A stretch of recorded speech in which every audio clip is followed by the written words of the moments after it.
Good morning, my brothers and sisters. Welcome to episode 63 in Be With Me. We're in the book of Romans. We're in chapter 13, and we're going to talk today about love. Today's title is, Oh, Only Love Now.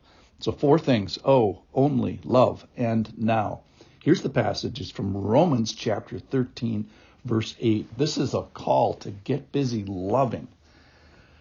Starting with verse number 8. Owe no one anything except to love each other. For the one who loves another has fulfilled the law. Then we're going to get all Old Testament here. For the commandments, you shall not commit adultery, you shall not murder, you shall not steal, you shall not covet. These are all from Exodus 20. And any other commandment are summed up in this word. You shall love your neighbor as yourself. That's from Leviticus. Love does no wrong to our neighbor. Therefore, love is the fulfilling of the law. Then he changes the thought here to timing. Besides this, you know the time, that the hour has come for you to wake from sleep. For salvation is nearer to us now than when we first believed. The night is gone, the day is at hand. So then, let us cast off the works of darkness and put on the armor of light. And then practical here. Let's walk properly as in the daytime, not in orgies and drunkenness, not in sexual immorality and sensuality, not in quarreling and jealousy, but put on the Lord Jesus Christ and make no provision for the flesh to gratify its desire. All right, so let's talk about this. Here's the title again, Oh, Only Love Now. So let's talk about owing. Let's think about the things that we owe for, big things. You buy an education. You go to a bank and say, I want money, and then you go get an education. Or maybe it's a house. I'm going to go to the bank, get money, buy a house, and be paying you back. I owe the bank for this house. Or maybe it's a car. So it's big things. And what the Lord is saying, hey, don't forget this. You got salvation, and you're indebted to the Lord, if you will, in a big way. It is this very valuable thing, the most valuable thing, more valuable than a house or a car that you have, and in a sense, you're in hock. You're in debt to the Lord, and we owe the Lord love. So we owe one another, owe the Lord love, and we owe each other love.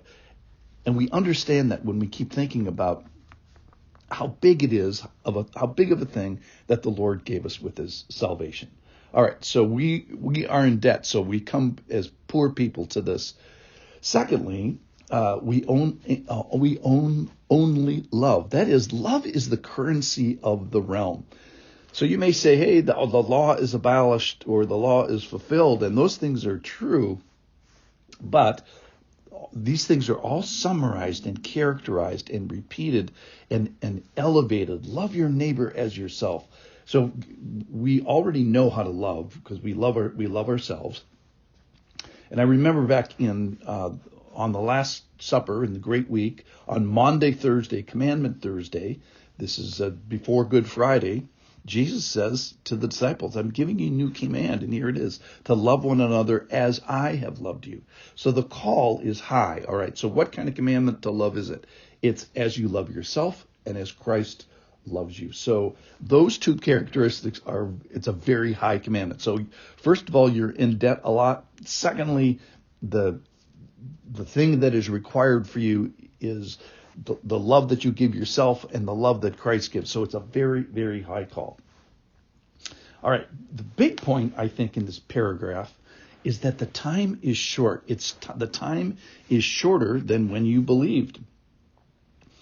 It says, besides this, you know the time that the hour has come to wake from sleep.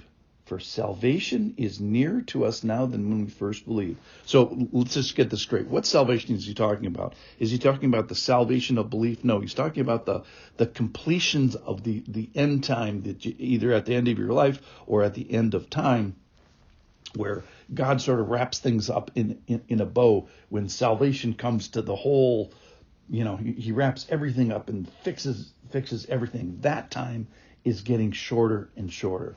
It reminds me of this passage in Luke chapter 21 where it says, when these things take place, straighten up, raise your heads, because your redemption is drawing near. That's the day that we're talking about.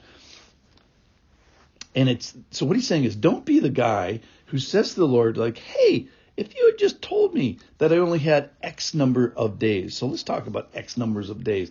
If I would have had X numbers of days left, I would have behaved differently. I would have loved better. And this paragraph today in this podcast is God saying to us, hey, I'm telling you now, get busy. The time is short. The time is closer than it was yesterday. So we all have, we celebrate birthdays, and they are the days and the years since our birth. And that number keeps getting bigger. I'm going to have like this reverse birthday. When do we get born into heaven? Well, that day, whatever that day is, it keeps getting shorter and shorter. So how many sweet days do you have left? So I was thinking about this. Well, last week I had X numbers of days left. And then last Tuesday it was X minus 1. And then Wednesday it was X minus 2. And then X minus 3 and X minus 4. Well, now it's X minus 7. And pretty soon the minus number is going to be so big that my day is going to be truly at hand.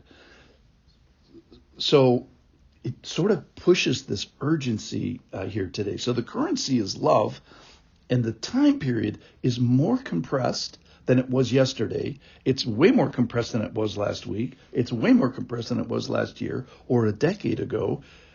And so the day is at hand. The debt is bigger, and the time period is shorter, and the love requirement is higher.